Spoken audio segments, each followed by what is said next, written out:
Hello दोस्तों, welcome to प्रोफिन study classes. आज है 8 अगस्त 2021 और आज की इस वीडियो में 7 अगस्त के कुछ प्रश्नों को भी शामिल किया गया है।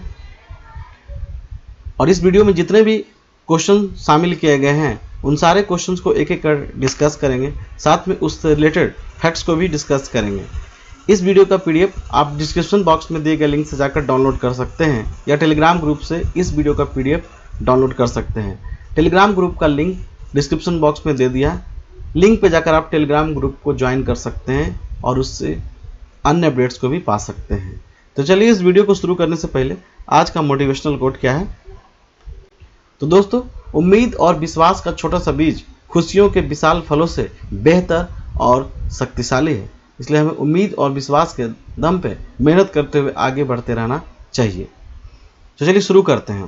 पहला प्रश्न, पीएम दक्ष पोर्टल और पीएम दक्ष मोबाइल ऐप किस मंत्रालय के द्वारा लॉन्च किया गया है? तो चलिए इसका आंसर करते हैं। सामाजिक न्याय एवं अधिकारिता मंत्रालय के द्वारा पीएम दक्ष पोर्टल और पीएम दक्ष मोबाइल ऐप को लॉन्च किया गया है। दोस्तों, पिछड़े वर्गों, अनुसूचित जातियों और सफाई कर्मचारियों के लक्षित समूहों के लिए कौशल विकास योजनाओं को आसान बनाने के लिए इस पोर्टल और ऐप को लॉन्च किया गया है।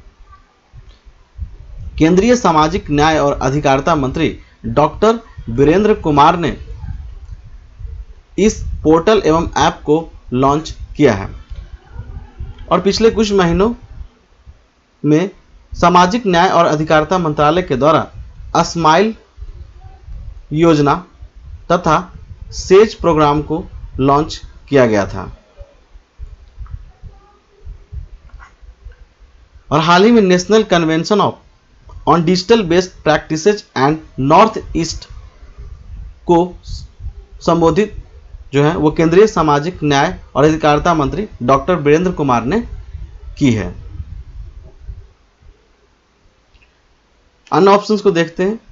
नागरिक उड्डयन मंत्रालय, सिविल एविएशन मिनिस्ट्री ने हाल ही में राष्ट्रीय विज्ञान शिक्षा और अनुसंधान संस्थान भुवनेश्वर को 1 वर्ष तक ड्रोन के इस्तेमाल की मंजूरी दी है और यह संस्थान आर्कियोलॉजिकल सर्वे ऑफ इंडिया के सहयोग से केंद्र द्वारा संरक्षित स्थलों में राजा रानी मंदिर और लिंगराज मंदिर को हवाई सर्वेक्षण और फोटोग्रामेट्री करेगा। नेक्स्ट क्वेश्चन, विश्व की सबसे ऊंची सड़क का निर्माण कहां किया गया है? तो चलिए इसका आंसर करते हैं। लद्दाख में विश्व की सबसे ऊंची सड़क का निर्माण किया गया है। और दोस्तों, लद्दाख में मोटर वाहन चलने लायक दुनिया की सबसे ऊंची सड़क का निर्माण जो है वो सीमा सड़क संगठन के द्वारा की गई है और यह सड़क 19,300 फुट से अधिक ऊंचाई तथा पूर्वी लद्दाख के उमेलिंगला दर्रे पर स्थित है और इसकी लंबाई 52 किलोमीटर है। और दोस्तों, ये विश्व की सबसे ऊंची सड़क हो गई है। इससे पहले विश्व की सबसे ऊंची जो सड़क थी वो बोलिविया का उतरुसु ज्वालामुखी के नजदीक 18,953 फीट की ऊंचाई पे मौजूद था। अब वो रिकॉर्ड जो है वो टूट चुका है। बीआरयू की बात करते हैं, यानी बॉर्डर रोड ऑर्गेनाइजेशन, तो इसकी स्थापना 7 मई 1960 को हुई थी और इसका मुख्यालय नई दिल्ली में स्थित है और वर्तमान में इसके जो अध्यक्ष हैं जनरल राजीव चौधरी हैं। जनरल राजीव चौधरी।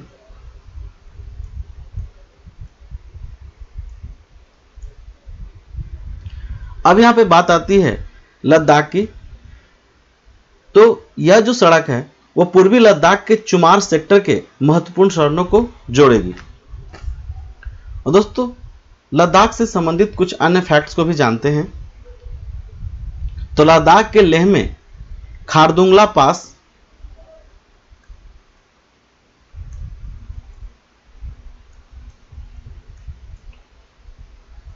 तथा चांगला पास स्थित है। खारदुंगला पास और चांगला पास। खारदुंगला पास लेह में स्थित है और चांगला पास जो है लेह और श्योक नदी के बीच में स्थित है।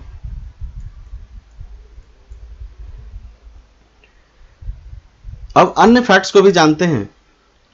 तो लद्दाख के पुंगा गांव में भारत की पहली भूतापीय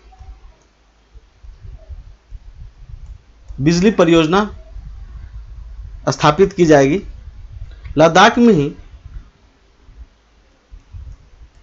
यॉन टैब योजना को लागू की गई है और हाल ही में केंद्र सरकार ने 750 करोड़ की लागत से सेंट्रल यूनिवर्सिटी बनाने की घोषणा की है।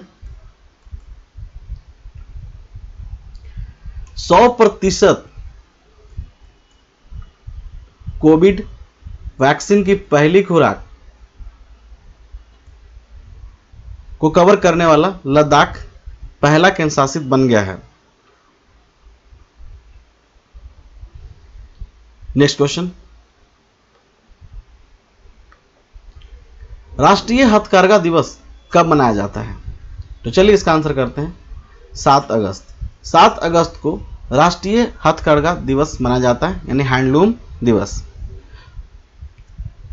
दोस्तों,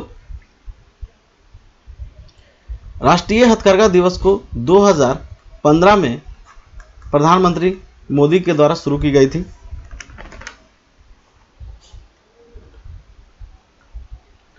और यह जो हथकरघा दिवस है, ये इसका एक ऐतिहासिक संबंध रहा है, यानी 7 अगस्त 1905 को स्वदेशी आंदोलन की शुरुआत हुई थी और उसी की याद में हर वर्ष 7 अगस्त को राष्ट्रीय हथकरघा दिवस मनाया जाता है। और 2019 के जनगणना के अनुसार 31.44 लाख हथकरघा परिवार हैं, यानी इतने लोग इस हथकरघा हैंडलूम से जुड़े हुए हैं। सत्य और अजय शंकर समिति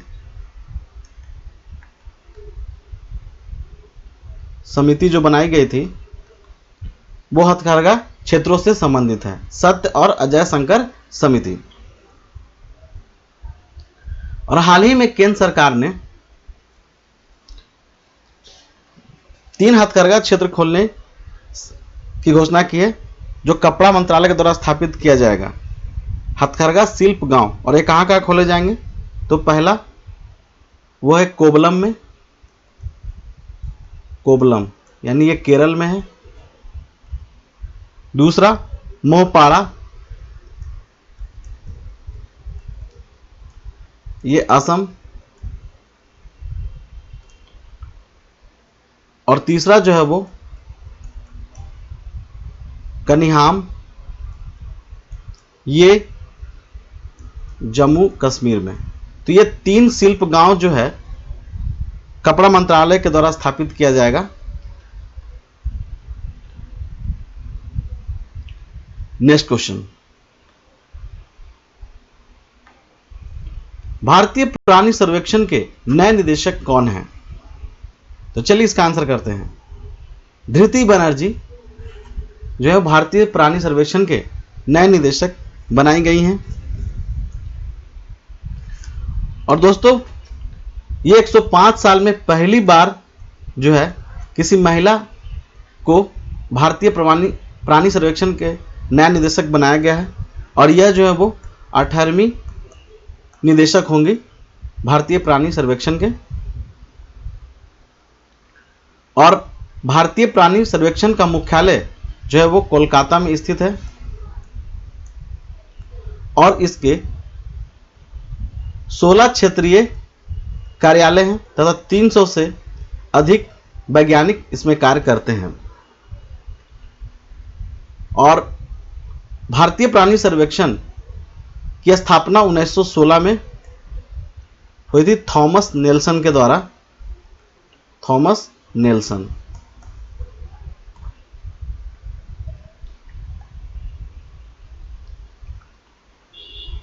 मेनन भट्ट के बारे में जानते हैं, तो हाल ही में मेनन भट्ट ने बालाकोट एयर स्ट्राइक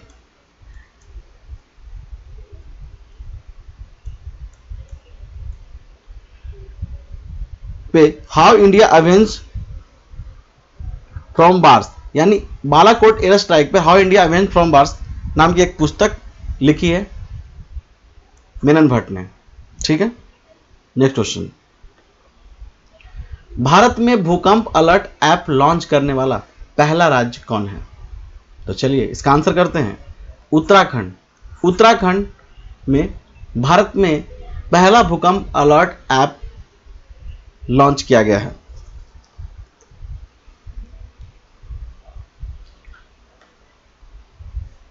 और दोस्तों यह जो ऐप है उसकी शुरुआत पृथ्वी विज्ञान मंत्रालय भारत सरकार ने बतौर पायलट परियोजना उत्तराखंड के गढ़वाल क्षेत्र में की थी। और उत्तराखंड आपदा प्रबंधन प्राधिकरण तथा आईआईटी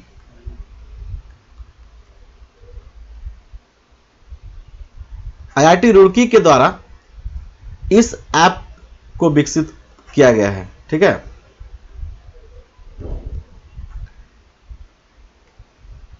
और यह जो ऐप है उत्तराखंड में 5 से अधिक तीव्रता के विनाशकारी भूकंपों की ही पूर्व चेतावनी देता है। और यह जो चेतावनी है वो रियल टाइम में दी जाती है, और इससे कम की जो तीव्रता वाले भूकंप आते हैं उसकी ये सिर्फ सूचना साझा करता है, लेकिन चेतावनी जो है वो 5 से अधिक तीव्रता वाले विनाशकारी भूकंपों को ही ये देता है। अब हम बात करते हैं उत्तराखंड से संबंधित कुछ अन्य फैक्ट्स की। तो राज्यपाल कौन है? तो वो बेबी रानी मौर्य। उत्तराखंड में वात्सल्य योजना को चलाया गया है।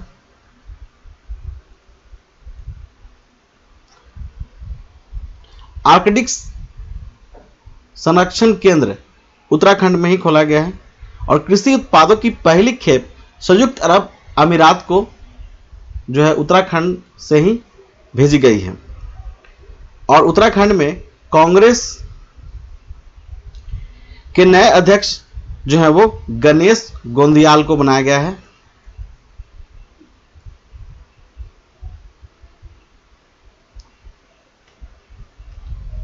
सफाई परियोजना उत्तराखंड में ही लॉन्च की गई है। तो इतना जानिए उत्तराखंड से। नेक्स्ट क्वेश्चन, टोक्यो ओलंपिक में ट्रैक एंड फील्ड में भारत के लिए पहला गोल्ड मेडल किसने जीता है? तो चलिए इसका आंसर करते हैं, नीरज चोपड़ा। नीरज चोपड़ा ने टोक्यो ओलंपिक में ट्रैक एंड फील्ड में भारत के लिए पहला गोल्ड मेडल जीता है। और यह जो गोल्ड मेडल जो है वो जैवलिन थ्रो में जीता है, यानी भाला फेंक। ठीक है दोस्तों, टोक्यो ओलंपिक में भारत की स्थिति क्या है इसके बारे में और जानकारी प्राप्त करते हैं। तो दोस्तों व्यक्तिगत स्पर्धा में 2008 में अभिनव बिंद्रा ने गोल्ड मेडल जीता था। और उसके बाद जो है ये देश के लिए व्यक्तिगत स्वर्ण जीतने वाले दूसरे खिलाड़ी और पहले एथलीट हैं नीरज चोपड़ा। और इन्होंने 87.58 मीटर की दूरी के साथ पहला स्थान बनाया और गोल्ड मेडल जीता है। और अब तक के पदकों में बात करते हैं तो मणिपुर की मीराबाई चानू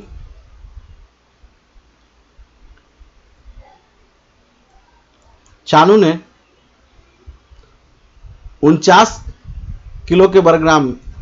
किलोग्राम में सिल्वर मेडल जीता था। बॉक्सर लवलीना बोरगोहेन ने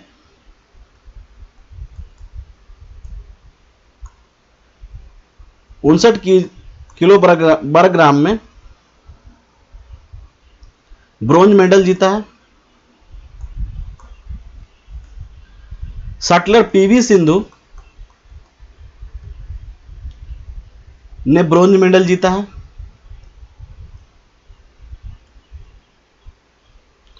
पहलवान रवि दहिया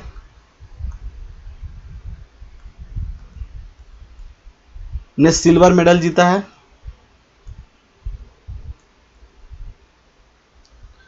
और हॉकी टीम जो है ने भी ब्रॉन्ज मेडल जीता है। किसको हराकर? जर्मनी को हराकर।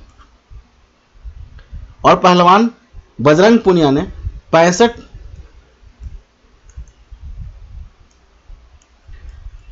किलोग्राम वर्ग में कुश्ती स्पर्धा का ब्रॉन्ज जीता है।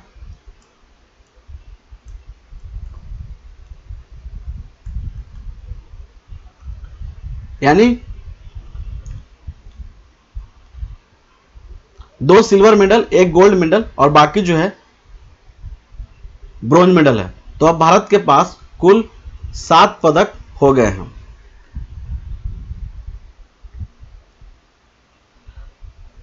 Next question, food delivery platform company food delivery के लिए ई साइकिल लॉन्च करेगी। तो चलिए इसका आंसर करते हैं। स्विगी जो फूड डिलीवरी प्लेटफॉर्म कंपनी है वो अब फूड डिलीवरी के लिए ई साइकिल लॉन्च करेगी। और दोस्तों इसके लिए स्विगी ने हैदराबाद में हीरो इलेक्ट्रो कार्गो के साथ इलेक्ट्रिक साइकिल के लिए एक समझौता किया है। और स्विगी का लक्ष्य इलेक्ट्रिक वाहनों को उपयोग करके प्रतिदिन 8 लाख किलोमीटर से अधिक डिलीवरी को कवर करना है। और स्विगी जो है वो बैंगलोर बेस्ड कंपनी है और 2014 में इसकी स्थापना हुई थी और वर्तमान में 100 शहरों से अधिक जो है इसके डिलीवरी पॉइंट्स हैं। नेक्स्ट क्वेश्चन, समाचारों में रहे पावलोव ज्वालामुखी कहां स्थित है? तो चलिए इसका आंसर करते हैं। अलास्का प्रायद्वीप में पावलोव ज्वालामुखी स्थित है। और दोस्तों ये है अलास्का और ये अमेरिका का एक राज्य है और यहां पर जो है वो पावलोव ज्वालामुखी स्थित है। और हाल ही में इसमें इरुप्शन हुआ है। 1980 के बाद से 2016 में हुआ था और वर्तमान में इस बार इरुप्शन हुआ है। और ये जो है स्ट्रेवो वोल्केनो है, इसे याद रखिएगा। और साथ में ग्रेट सिटिकन ज्वालामुखी और अलेशियन द्वीप में स्थित सोमी सोपोन्चा ज्वालामुखी अभी उसके भी सक्रिय होने की स्थिति बताई गई है। और हाल ही में कुछ महीनों पहले इंडोनेशिया के